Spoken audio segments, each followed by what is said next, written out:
Hi guys, welcome back to another episode from the heart. I'm your host, Trca, and this is the podcast where we talk all things health, wellness, business, lifestyle, mindset, and my faith.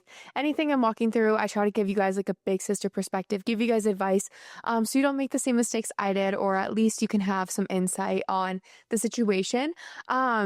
I'm really excited for this episode, one, because I haven't recorded in like over a week, almost 2 weeks, because I was traveling, so I pre-recorded a few episodes, so it's been a minute since I sat down and got a chat. And two, it is my birthday episode, you guys.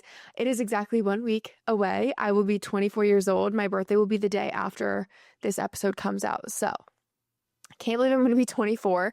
This last year has flown by. I feel like I just turned 23. Like literally, I remember obviously exactly what I did last year, but that is blowing my mind that was already a year ago. That was a crazy week. The boys were in Alaska. My mom and my grandma flew into town to help me pack. We went to Newport, and like Laguna and stuff for a few days for my birthday. And then we moved me. It was craziness. But luckily this is a 13-month lease, so I have another month until I need to worry about moving. But to celebrate, I will be going to Oregon with Kyler and my brother for my birthday, a little birthday trip. That's my favorite like gift. Kyler always asks like, what do you want? And I'm like, I really don't need anything. I love like experiences and moments, and I love to travel. So we're adding on a trip. I have been traveling so much. I was in Iowa, and then I was in Prescott for a youth church camp. And yeah, now I'm going to go to Oregon in a few days, this week on Thursday, and literally in 2 days. Oh, that's crazy. And then I go to West Palm for a Laura's second in-person event in like the first week of August. So that will be honestly like a week after. It's going to be craziness, but I'm soaking it all up. Life is just, it's beautiful. It's a blessing. And over the last year, I have learned so much. I think this has been a big year where my frontal lobe has developed. Let's just say that I have grown a lot. I feel like I've matured a lot, and I've realized many things. I feel like this was the best year of this podcast just because I feel like my knowledge and my wisdom stemmed from a more mature and like faithful season of life. Kyler's taught me a lot. My faith has taught me a lot, and just the people in my life has taught me so much. Getting out of Iowa, and even like going back and visiting, I think all of those experiences and all those moments has just given me some wisdom. So I'm going to be sharing 24 things I have learned leading up to my 24th birthday. Again, I can't believe I'm 24. Like next month is, or like next year's 25. That blows my mind. But this is in no particular order. I really was just like sitting pondering on my year and what I've like went through. Some of these things like I've probably had an episode on, or I've talked about before.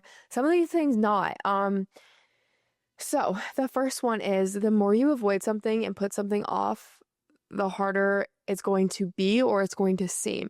So this could be in terms of like many different things. So if there's like a group or an activity or something you're like meaning to join, maybe even a gym membership, and it's like, oh, like I'll join, but you keep putting it off and you keep putting it off. The more time that goes by that you put it off, the harder your mind thinks it's going to be. And you almost make it harder on yourself. Like in reality, it's really not going to be that difficult to like sign up and to start. Starting is always the hardest part, but the more time in between the decision and the actual sign up, the harder it is. Because you literally convince yourself the whole time too, when you're like putting it off and delaying it and procrastinating it, you're coming up with excuses, and those excuses you'll begin to believe, and you'll literally convince yourself that it's like so difficult or so hard, or you don't want to do it. And so it's like when you have an idea, when you have like a pull, when you have a calling to something, just go like right then and there, like be obedient to that and just like get to it. So for me, for example, where this is like stemming from in my life was like serving at my church and getting involved. I kind of put it off and I was like, oh, I'm traveling. Oh, I'm busy. Like, oh, like I had all these excuses. I'm like, it's just not the right time. Like I want to be planted at the church a little bit more, but it's like the way I could get planted at the church and the way I could like meet people and the way I could grow in my faith was by serving and was by getting involved. And it took me like 6 months to finally do it. And in my mind, I thought it was going to be so difficult and so hard. So I kind of have recently been like forcing myself into things much sooner when I have like a pull or when I have a call. Like when they asked me to go serve at youth camp, old Chloe had been like, I'll wait another year. Like, I don't know any of the youth kids. I've never like served at youth before, never been to a church camp before. Like there's a lot of reasons that I could have put it off. But I was like, you know what? The only way I'm going to get like adjusted and learn from this and get experience and grow in my faith is by going. So like without really hesitation, I just leaned into it because I felt like a call to it, and I felt God pushing me and kind of convicting me to not, convicting me to like go. And so I signed up and I went, and I'm so grateful that I did. And it's funny because if I would have given myself more buffer time, like I committed it within like 15 minutes of getting the text. Old Chloe would have waited like 1 to 5 business days. So I made it easier on myself, made the decision, and then it's like out of your mind and it's like a weight lifted off of you and you don't have to think about it, worry about it, come up with more excuses, feel guilt for like not doing it. So just quit putting stuff off. Don't procrastinate, because procrastination genuinely makes it so much harder. Number 2 is the first thing to master in a relationship. Again, these are going to be all different topics, but the first thing to master in a relationship is how to communicate your emotions. I think to have a healthy relationship, whether this is dating, marriage, whatever, I think you need to have, honestly, this established before you get into marriage, is like learn how to articulate and communicate your emotions well. I was not good at this. This is why this is such a big lesson for me this year, and I understand the importance because I have been on both ends. I'm still like getting better at it, but I've noticed the progress because when I don't do it right away, I feel convicted or I feel guilty, and I'm like, oh, like instead of just getting moody and like not talking about it, I'm like, why don't I just like explain why like I'm upset or why I maybe quote unquote want to be moody. I did this a lot. This was like my go-to thing. Like I would get in a mood, I would wear it on my face. I did this in sports as a kid. I did this in relationships. I always did this because I was so bad at communicating my emotions because I'm so sensitive. And honestly, because I was so sensitive as a child, I like guarded a lot of my emotions. Therefore, I didn't really understand the emotions I was feeling because I just like suppressed it for so many years. Therefore, I was like ill prepared and like I didn't understand how to communicate my emotions. That will be something I teach my child. Like, not that my parents' fault in any way. Like, I kind of did that to myself. Like, I got progressively worse at it as I got older because I avoided my emotions so much. But learning to just explain will like save your relationship so much, just like back and forth, so many arguments, so much just like negativity and like bad moods and like, it's Kyler's really good at this. So it's funny because I was so bad and he was so good. And so through like a literal example of like watching him do it, I'm like, oh, because then I receive the benefit of it. Like I receive him being good at it. And it's so nice. And then I'm over here like not doing it myself. Well, I wasn't. I'm getting better. Again, I'm not perfect, but like learning how to just like in the moment explain it rather than like play games. I used to do that like way back in the day. I don't play games with Kyler on my emotions anymore. Sometimes I just rather not talk about it. So I like shut down. But like me shutting down is like showing emotion rather than just communicating why that emotion exists. I hope you're following. I hope that makes sense. But like don't suppress emotions, feel them, but then learn how to like communicate them right away just to like move past the situation much quicker. It's healthier. It's better. Your life will just be easier that way. Trust me. But it's not easy to like have to do, but it's worth it. The third one is to understand nobody really cares as much as you think. Okay. We are human beings. And I think we're very like, we live in our own worlds. Like the world revolves around us, ourselves most of the time. And everyone else is just like the side characters, you know? And the background characters, but understand like that's how everyone views their life for the most part. And so when you think people are maybe thinking about you as much as they are, or they're talking about you as much as you think they are, or something said is about you, like just remove yourself. Kyler once told me, he's like, take the mirror off of yourself. Like no one's actually paying attention as much as you think.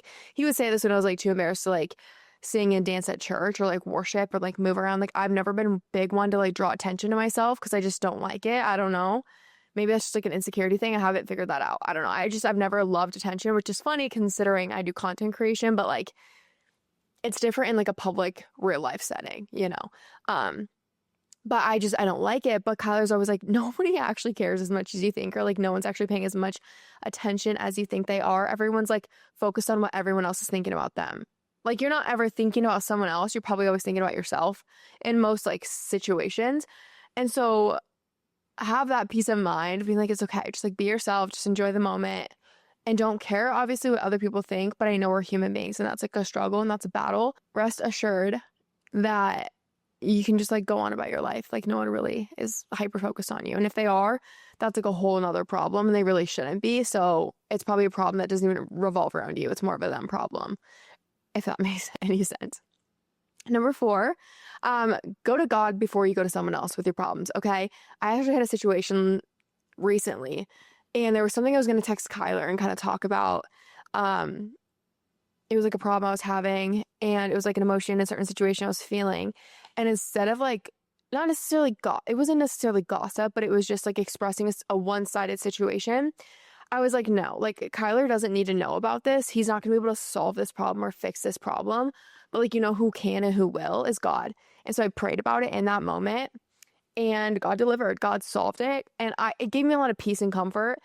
And I felt better because I'm like, one, it's not good to gossip. Not necessarily that would have been gossip, but it still wasn't like a positive thing to be talking about. But I took it to God and he solved it and he gave me peace about it. And I was like, wow, like I'm so glad I did that. So if there's any situation in life where you're wanting to text your friend, you're wanting to text your mom, you're wanting to text your boyfriend and just like kind of like not trauma dump, but just like dump something on them, like don't, and just dump it on God because he'll actually solve it for you and you can move past it. Okay. Number 5. Okay. We have 20 left. Gut instincts are discernment from God. It's a gift.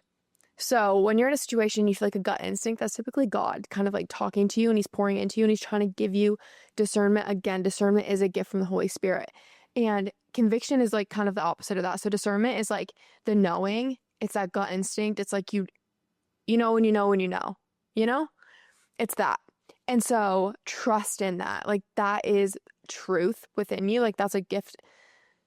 It's a precious gift. And I really trust in my own discernment.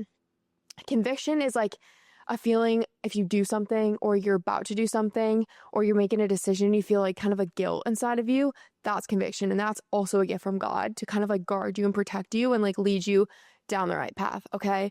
But we do have something called free will. So that's like when you kind of make a decision based on like your human flesh, like you kind of disregard maybe discernment or conviction and you just like make the choice anyways.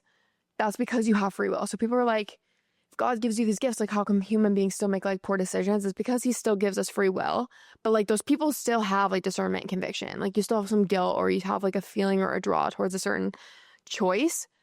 Trust in that like feeling. And if you don't have that, like talk to God a bit more about it, pray about it, sit with yourself maybe a little bit longer before you make decisions. Maybe you're impulsively making decisions way too fast. You can receive conviction and discernment right away, but sometimes it is a little bit delayed. So like if you don't have it right away, that means like give it some more time and like let it settle and like sit with it a little bit longer because you will slowly develop that feeling and you'll know the right decision to make. I've trusted that a lot this year and it has not led me down the wrong path. It's always led me the right way. Number 6, where you spend your time is where you'll grow. Okay. Think about that. Think about like your day or a week. How many hours do you spend in the gym? How many hours do you spend working? How many hours do you spend like working on your soul, like reading your Bible, going to church, journaling, anything like that? Like literally take like a chart and like see, because if you're wanting to grow in an area and you're not putting any time into it or you're not putting as much time as you may think, like that's the reason. But if you're pouring time and effort into something, like you will grow in that area. But the counter of that is also true, or like, I guess that's still true if it's like you're putting your time into negative things as well. So like if you're putting a lot of time into just like sitting down and watching TV, it's kind of brain rotting. Or scrolling, you guys, like how many hours are you on your phone and scrolling? That's where you're growing. Is that maybe a good area to grow? No, unless your maybe job is being a content creator and you're looking for inspo or you're like editing or something, you're gonna maybe grow on that platform. But like just think about where you pour your time into. It's kind of like water. Like I view myself as like a cup full of water. And like every hour is like an ounce of like water that I spend on something. We like empty ourselves throughout the day or throughout the week. And whatever we're watering the most, it's going to grow the most. So really, really, really be aware of who and what you're giving your time to. Because if you're pouring your time into this person who's like unhealthy and toxic, you're going to become more unhealthy and more toxic and more like sad. If you're pouring yourself, into your church, like I've been doing that a lot and I've really like reaped the rewards. I feel like the closest to God. I feel like I'm growing in my faith. I'm growing confidence in my faith, in my prayer life. I hear God. I feel God. I see God more. Like the input is giving me an output that I desire. So make sure you're pouring into the right cups is what I'm trying to say. If it's like a bad group of friends or it's a bad habit, like you're smoking the Zaza, you know what I'm saying? Like if you're doing that once a day, like that's what you're pouring into. Is that giving you like a benefit? No, it's not. Like imagine if you poured that amount of time into like a side hustle or at the gym or like literally anything positive. Like it's an input and an output. So just be really aware of like where your time and energy are going. Um, Number 7, this is simple, but consistency matters. Consistency is where you're going to see results. If you consistently show up, no matter what, you stay like consistent on the way you're eating, you stay consistent on the way that you're training, you stay consistent on reading your Bible, you stay consistent on showing up to church, you stay consistent checking in with your friends or calling your parents or your grandparents, like consistency compounds. So it's like you're watering something every single day. It's not growing like tons every single day, but day by day it compounds, and it slowly grows. And over time, there's going to be so much growth you don't even realize. So again, it's like, don't be impatient with progress. Trust in the process. Okay. Patience is a virtue. It really is, but it's powerful. Okay. And moving on, to where are we at? Number 8. Okay, guys, you need to take time to rest, reset, and reevaluate before it's too late. So often I feel like we don't take a break, especially us go-getters, people who are very like efficient and productive and they like to go, go, go. Make sure you're giving yourself a Sabbath. Make sure you're taking rest. Make sure you're checking in before it's too late, because you don't want to get to a point where you're burnt out and then like you just throw in the towel and you don't do anything. Like that's not healthy. I kind of like experienced that this last week. So like I said, I was in Iowa traveling, and when I'm home, like I'm busy the whole time. It's not really like a restful trip. It's like go see and do go see everyone and do everything while I'm there. And so I'm on the go nonstop. And then I literally came home that morning, landed at 8:30 a.m.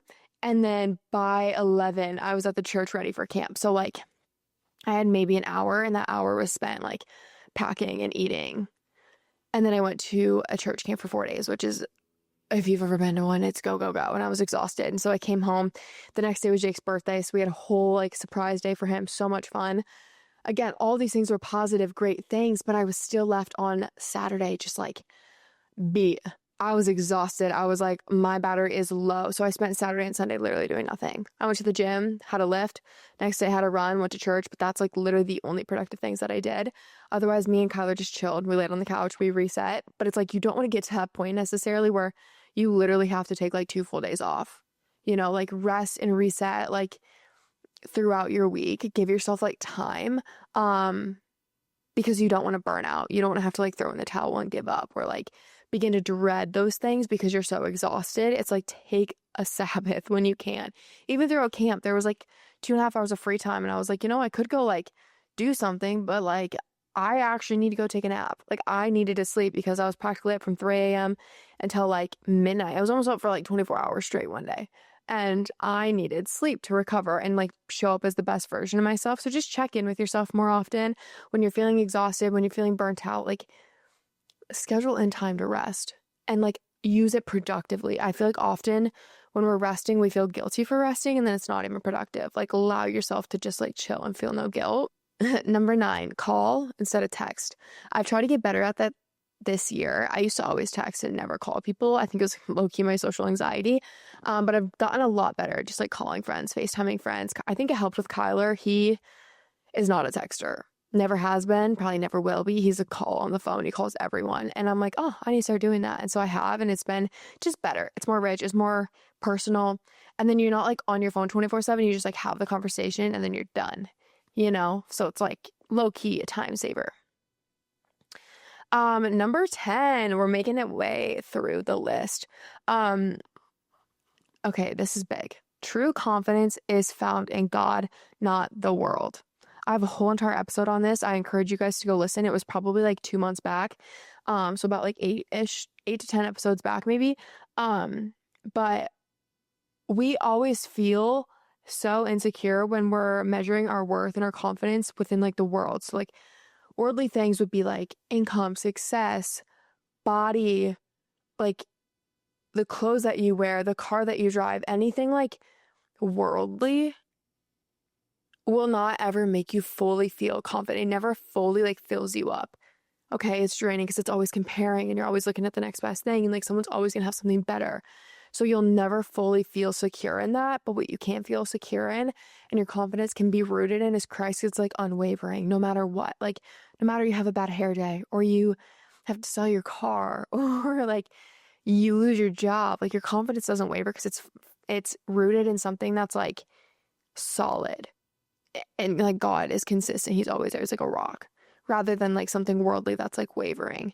That's helped me a lot. I think this whole last year, this is like the biggest theme of this year is like this last year has like, I found a lot of my confidence in my success on social media and like in the gym and all these things. And those are very worldly things. And so when I was like peaking, I was like on a high all the time. I was like, oh my gosh, this is so great. I have so much confidence all of a sudden.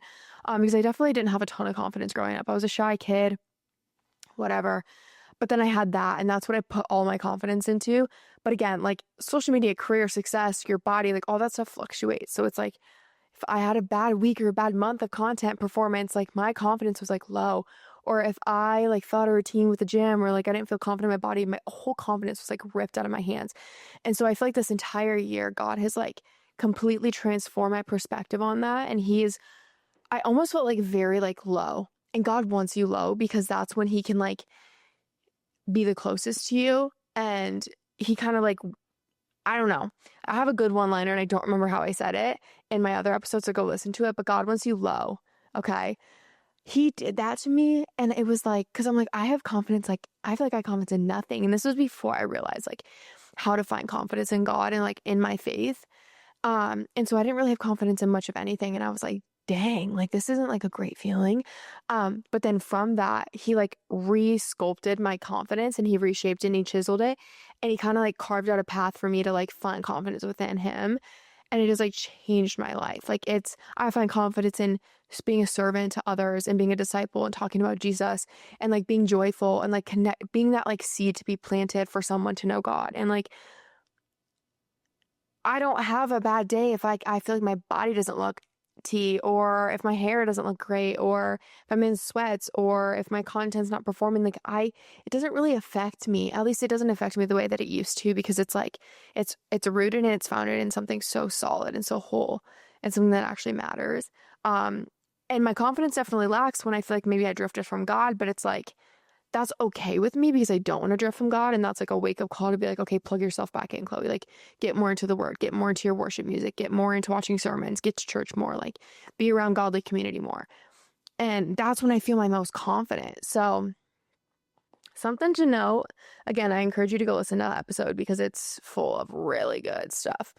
Number 11, this is funny after saying that one, but I do still think like, feeling comfortable and confident in your clothes can like help you show up like good.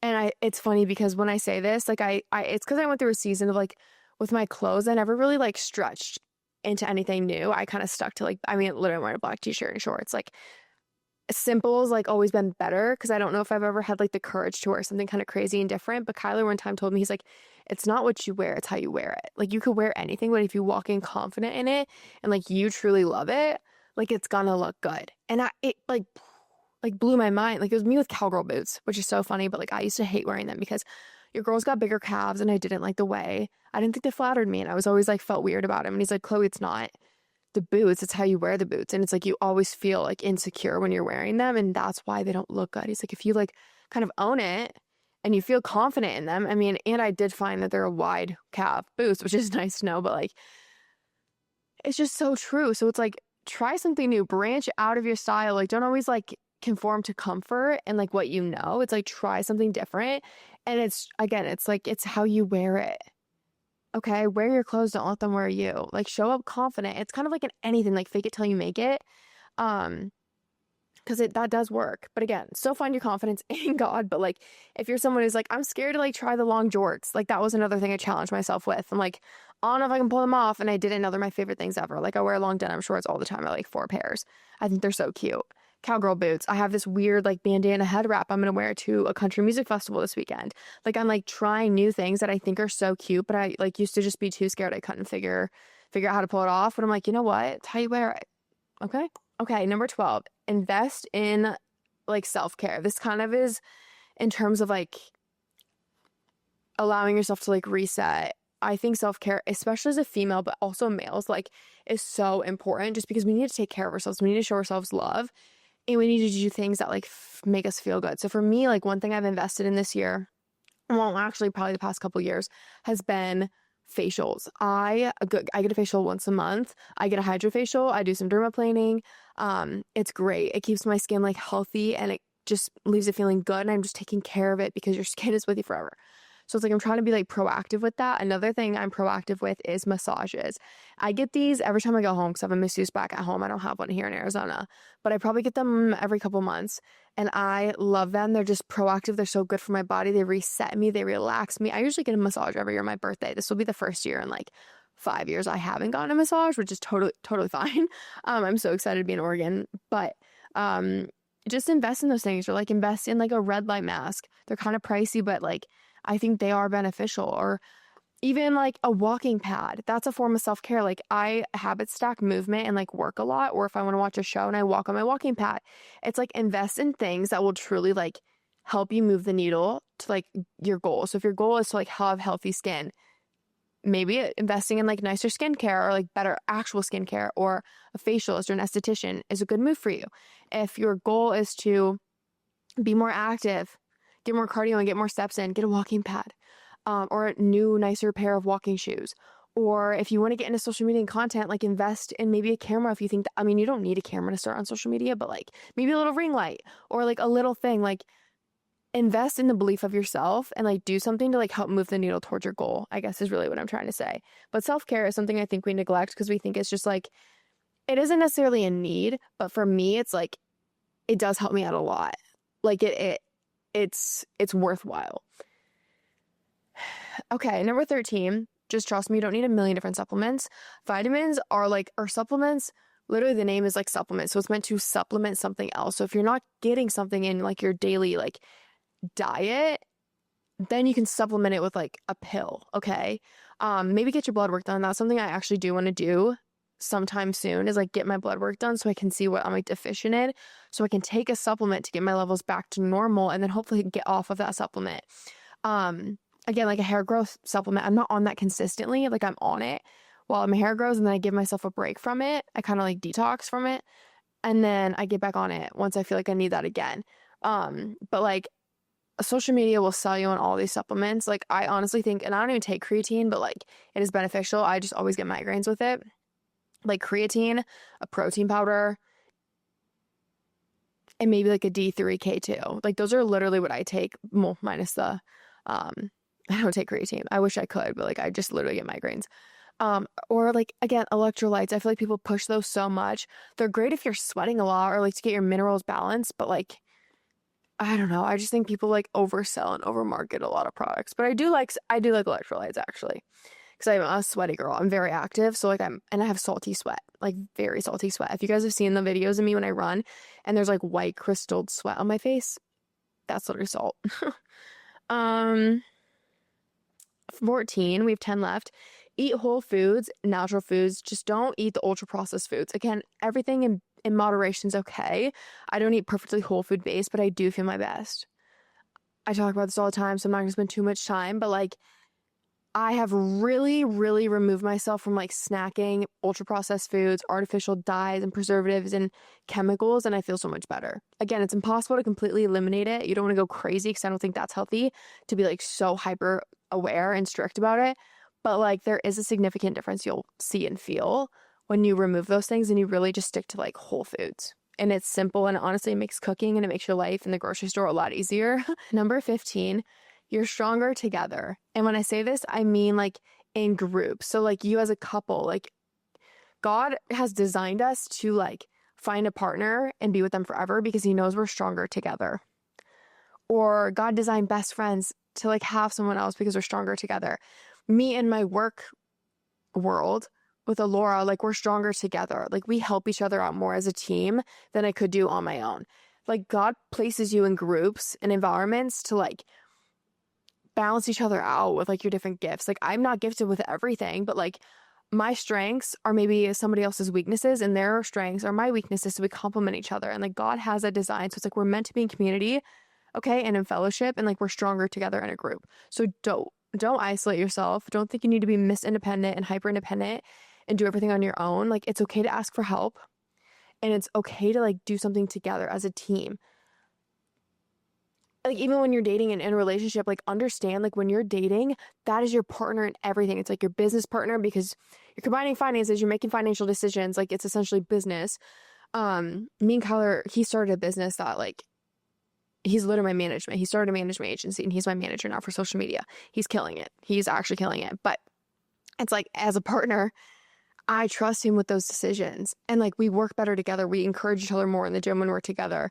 In our faith, like we encourage each other more together to like show up and be better like children of God, better disciples. Like we call each other higher. Like having those people in your life is so important. So just quit trying to do everything on your own. I used to do that and it's not the way to go. Trust me, life is so much more full, rich, and you'll just go so much farther with someone else than on your own. Number 16, bounces off that last thought. And if you're sitting there wanting to know, like, are they the one? One thing I checked myself with is I looked at myself before them and I looked at myself in my life, not just like physically what I looked like, but my life as a whole after having them in my life or like with them in my life. I actually just made a post about this and it's so crazy just to see the visual difference of me before and after. And I look at like the things that I'm doing, the things that I'm involved with and the things that I'm working on. And like, honestly, just like my mood and my like excitement and my passion and my drive. And it's like, it's all enhanced. It's all been up since I met Kyler.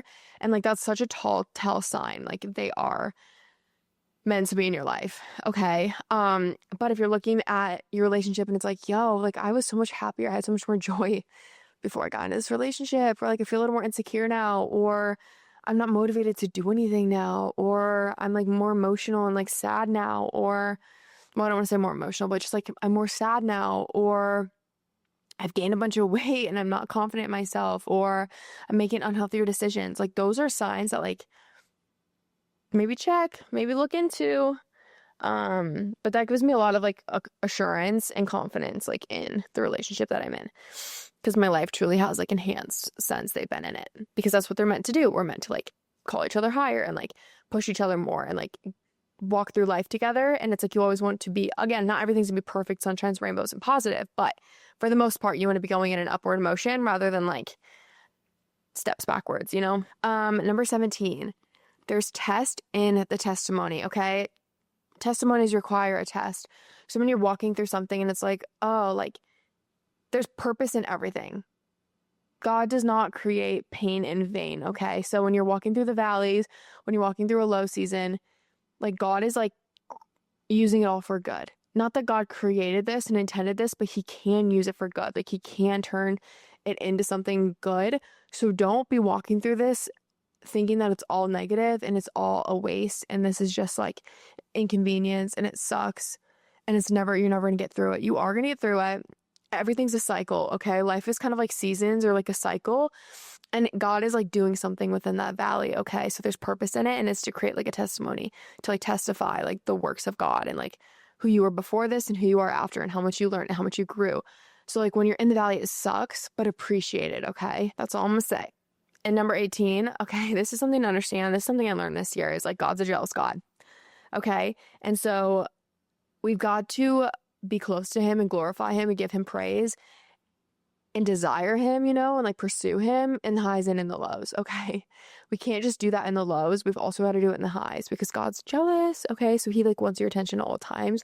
And so it's important to like be always fixated on him and like focused on him and pursuing him. Number 19, I encourage you guys to try new things and expand yourself, okay?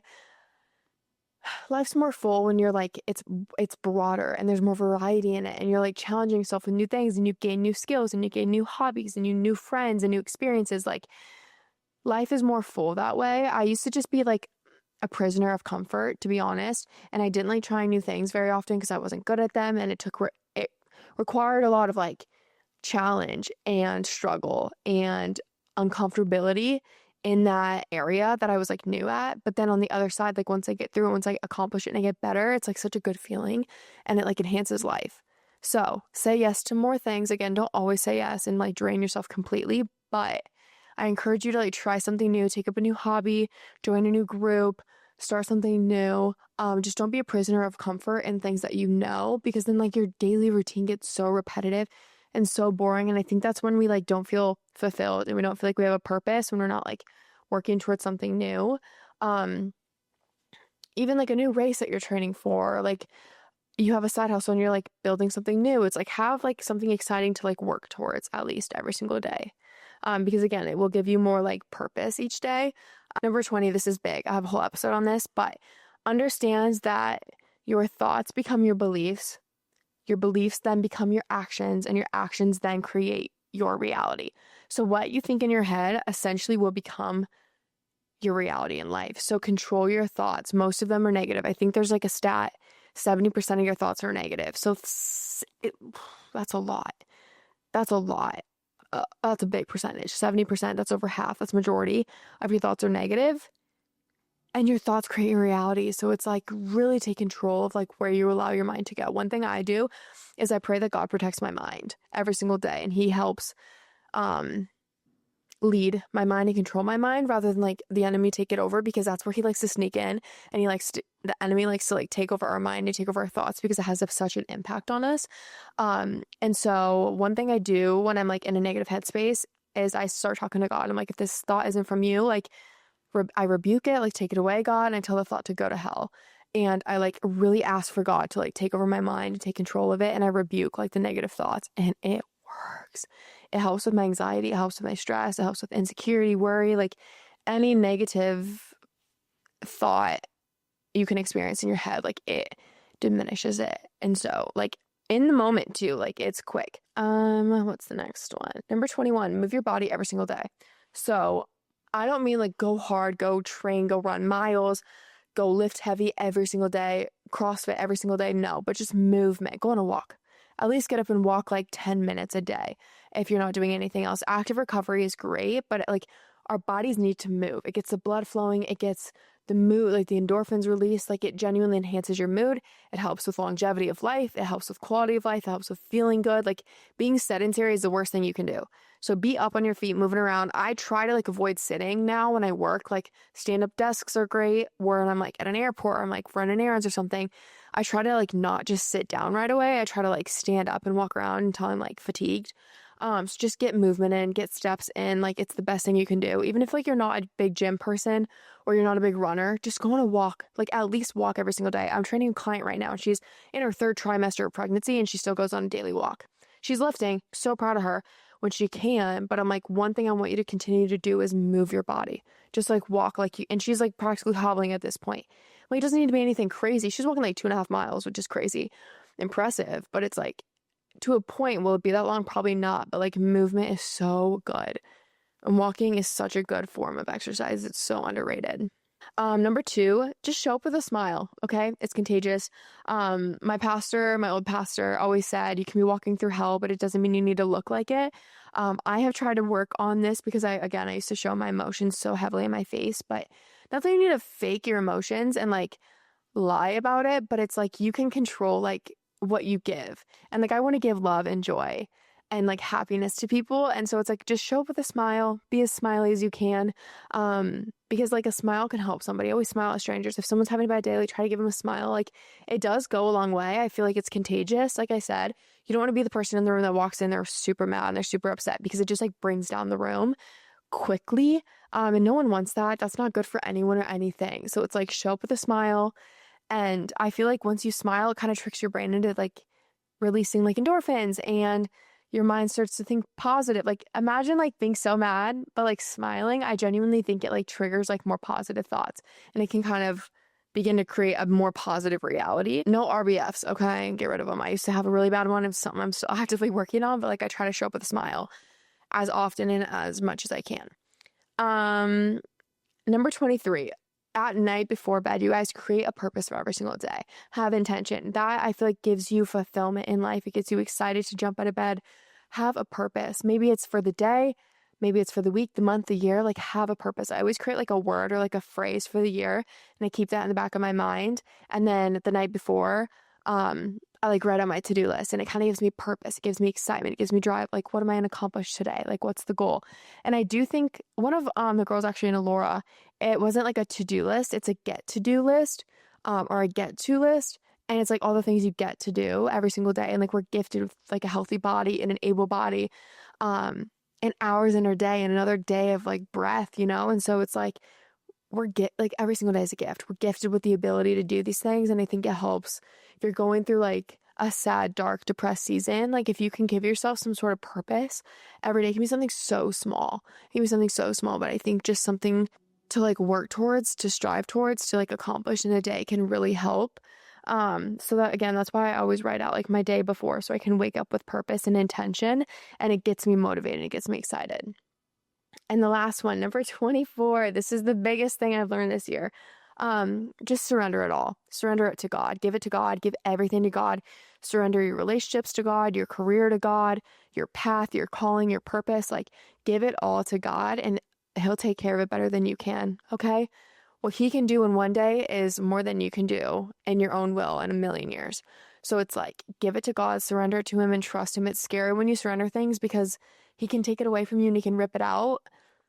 And it might be something against like your flesh. Like, your flesh is going to continue to want to stay in that career path or with that boy or with that friend group or whatever it may be. But like, God has a better plan for you, and it is going to be a million times better than the plan that you think you have for yourself. So surrender it, trust in it.